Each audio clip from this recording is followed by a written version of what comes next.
दोस्तों आज की डेट में अगर आप कोई ऐसा बिजनेस ढूंढ रहे हैं जिसमें आप रेगुलर इनकम के साथ साइड बाय साइड भी काम कर सकें या फिर ऐसा बिजनेस जो फ्यूचर प्रूफ हो, तो मैं आपको बोलना चाहूंगा कि आप ई रिक्शा का बिजनेस करेंगे तो इससे पॉल्यूशन भी कम होगा और साथ ही ये फ्यूचर प्रूफ भी होगा। दोस्तों गवर्नमेंट भी इलेक्ट्रिक व्हीकल्स को बढ़ावा देने के लिए कई कदम उठा रही है। सरकार ने ये तक कहा है कि वो 2030 तक सड़कों पे सारी इलेक्ट्रिक व्हीकल्स लेके आ जाएगी। दोस्तों आप ये सोच रहे होंगे कि इलेक्ट्रिक थ्री व्हीलर ड्यूरेबल है या नहीं, यानी कि ये लंबे समय तक चल पाएगा या नहीं। तो इसमें आपको कोई दिक्कत नहीं आएगी, क्योंकि इलेक्ट्रिक थ्री व्हीलर जो है वो कोई नया कॉन्सेप्ट नहीं है। ये दिल्ली में करीब 4-5 साल से सक्सेसफुली चल रहा है।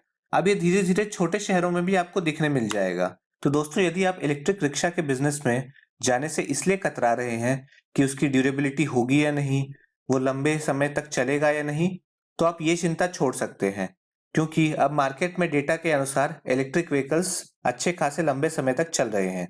दोस्तों इतना ही नहीं, टेक्नोलॉजी आगे बढ़ने के साथ साथ ई रिक्शाज में भी कई सारे नए नए इंप्रूवमेंट्स और मॉडिफिकेशंस आते जा रहे हैं। जैसे आजकल तो कई ई रिक्शाज में ऊपर सोलर पैनल तक लगे हुए आते हैं, जिससे आपकी बैटरी चलते हुए भी चार्ज होगी। दोस्तों साथ ही साथ सरकार ने भी ई रिक्शास का दाम कम करने के लिए बिना बैटरी के सेल करने को मंजूरी दे दी है। यानी कि पहले ई रिक्शास को बैटरी के साथ ही सेल किया जाना था, लेकिन अब आप उन्हें बिना बैटरी के भी खरीद सकते हैं। इससे उनका दाम 30 से 40% तक कम हो गया है। यानी कि पहले जो ई रिक्शास 1 से 1.25 लाख तक में आती थी, वही अब 60-70 हजार में आपको मिल जाएगी। अब आप सोच रहे होंगे कि बिना बैटरी के हम खरीदेंगे तो इसे चलाएंगे कैसे। दोस्तों इसके लिए बैटरी स्वैप का कॉन्सेप्ट चल रहा है। ये सभी बड़े और छोटे शहरों में चल रहा है। यानी कि एक इलेक्ट्रिक चार्जिंग स्टेशन होता है जहां पे आप अपना चार्ज भी कर सकते हैं। उसके अलावा बैटरी वहां पे आपको चार्ज मिलती है। जब आपकी बैटरी खत्म होने वाली हो तो आप उस चार्ज स्टेशन पे जाइए, वहां पे से चार्ज वाली बैटरी उठाइए और अपनी पुरानी बैटरी उसको दे दें। उसके लिए आपसे वो एक नॉमिनल कॉस्ट लेगा। दोस्तों ई रिक्शाज मैन्युफैक्चर करने वाली बहुत सारी कंपनीज अब इंडिया में है। बड़ी से लेके छोटी कंपनीज सब ई रिक्शाज बना रही है। तो आपको ई रिक्शाज खरीदने में कोई परेशानी नहीं होगी। बस आपको एक ही बात ध्यान में रखनी होगी कि आप गवर्नमेंट सर्टिफाइड कंपनी से ही ई रिक्शा खरीदें। तो चलिए अब हम देख लेते हैं कि यदि आप ई रिक्शा का बिजनेस करते हैं तो उसमें कितना खर्चा होगा और कितना मुनाफा होगा। दोस्तों मान लीजिए कि आपने एक ई रिक्शा खरीदा जिसका दाम 70,000 रुपए है।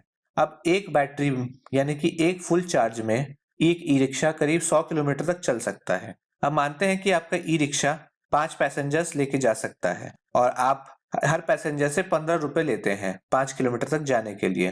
तो आप एक रूट में 15 × 5 यानी कि 75 रुपए कमा लेंगे।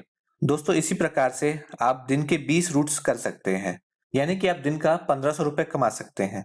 अब इसमें से कुछ कॉस्ट आपकी चार्जिंग पे भी जाएगा और मेंटेनेंस पे, तो उसको माइनस करके आप दिन का कम से कम 1200 रुपए तो कमाएंगे ही। दोस्तों इस हिसाब से आप महीने का आसानी से 30,000 के ऊपर कमा सकते हैं।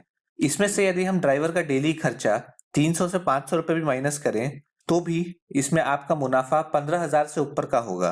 तो आपको एक ई रिक्शा एक महीने में 15,000 रुपए कमा के देगा। तो आपके उस ई रिक्शा के खरीदने का कॉस्ट आपका 6 महीने के अंदर ही पूरा हो जाएगा। इसके बाद आप जो भी कमाएंगे वो आपका मुनाफा होगा। दोस्तों यदि आप ई रिक्शा लोन पे फाइनेंस करा के भी लेना चाहते हैं तो आजकल कई सारे बैंक्स ई रिक्शा के लिए लोन भी प्रोवाइड कर रहे हैं, जिनसे आप बिना अपने ज्यादा इनिशियल इन्वेस्टमेंट के ये बिजनेस चालू कर सकते हैं। दोस्तों यूं तो ई रिक्शा बिजनेस के लिए कोई विशेष लाइसेंस की आवश्यकता नहीं है, लेकिन मैं आपसे अनुरोध करूंगा कि आप अपने लोकल अथॉरिटीज से बात करके एक बार देख लें कि आपके एरिया में किसी प्रकार की लाइसेंस की आवश्यकता होती है या नहीं।